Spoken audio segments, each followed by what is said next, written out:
There's a lot of anecdotal advice around on improving your marriage. But if you want something you can really use that will actually make a difference and reignite your marriage, check out the link in the description below. The question, does marriage counseling work for most couples or does it just help smooth the way for divorce? It depends. I believe it can help either to improve the relationship, or to help end it less painfully than it would otherwise.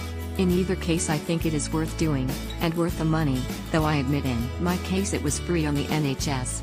But only if both parties are willing to be honest and respectful. In my own case, my husband disappeared from home on what was to have been the day of our first session. That in itself was interesting. When he was persuaded to come, the counselor assured us that her role was not to repair the marriage necessarily but to help us communicate whether we stay together or not. I was at first disappointed.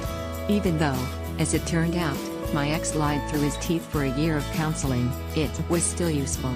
Without this safe space to speak and be heard we would have communicated only through lawyers, which would have been even more acrimonious and stressful than it proved to be. And expensive. To have an independent witness and referee is very useful, especially in abusive relationships, dishonesty or gaslighting. Better communication, and help in understanding the dynamics of the relationship are always helpful.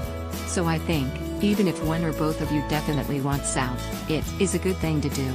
And especially if there are children. Everyone has had rocky patches. The difference between it being a patch and a drop of a cliff is what you do now. Check the link in the description if you want a helping hand.